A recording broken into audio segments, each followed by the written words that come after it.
took me down Saturday morning, and this morning brought me back. Leander. And graduated from the Angora School, and then went to high school in Cook.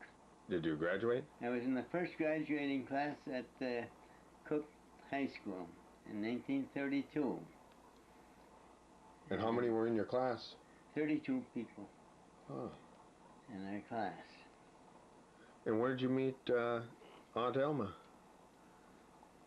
Because I went to school with Carl. And Elma was, Carl and Sil were at the community club dance that we had at Owen School. And Elma was along with them there.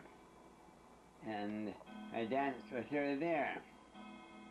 And then I danced, she was at a dance at Idington. Arnold had brought her there.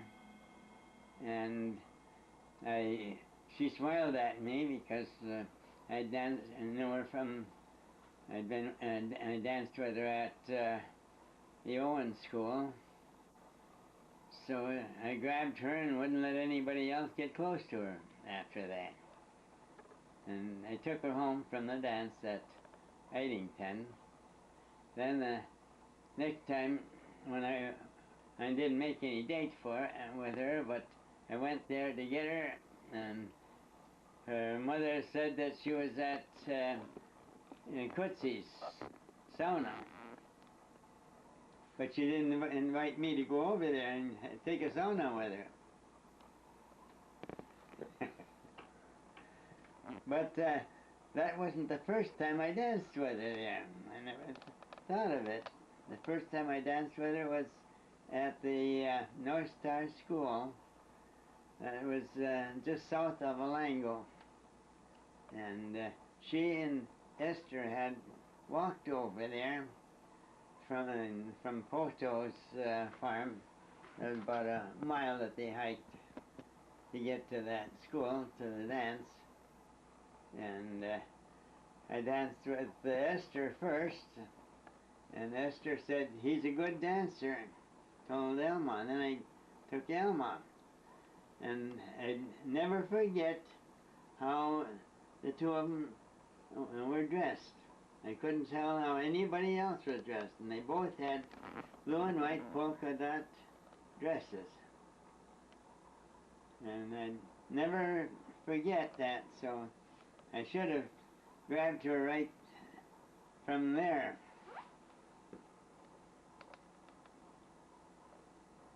1930. You started farming? I started farming. My mother still had the store at Leander, but then my dad went bankrupt there. That was during the Depression. At the store at Leander.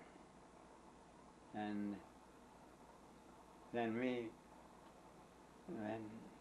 were farming. I'd like to have gone on after I graduated. I'd like to go on to college.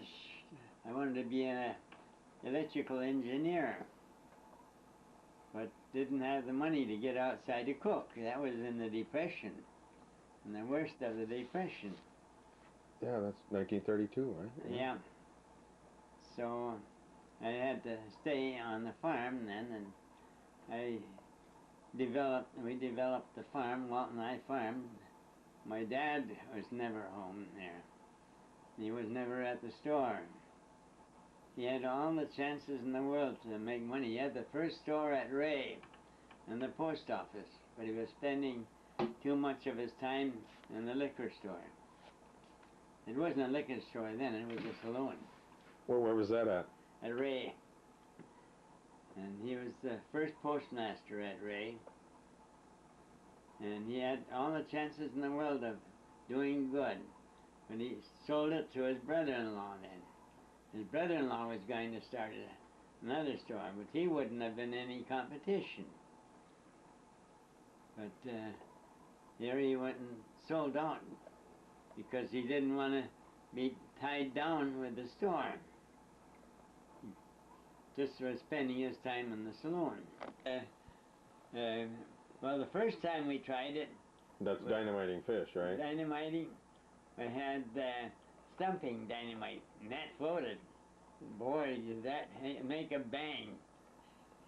But then we tried half a stick of 65% dynamite. That sank. Would you just light the fuse and throw it in the water? Yeah. And then what? Would you have to drive away, or how did you? Oh do it? yeah, we had to get away. My dad told me about that when he was one of the the surveyors on the railroad, and when they were at Pelican Lake, the chief engineer asked if he wanted to go along and get some fish for the camp. And he took a stick of dynamite along, and he cut it in half and put down a half a stick. And my dad said that bang really hit the bottom of the boat, and it went off. But they got fish, a lot of fish. And when they came in, there the president of the railroad, or the vice president, Ray Cook, and his wife were there, and another couple. And the women said, "Look at the fish they got, and we couldn't get any." My dad said they didn't have the right bait.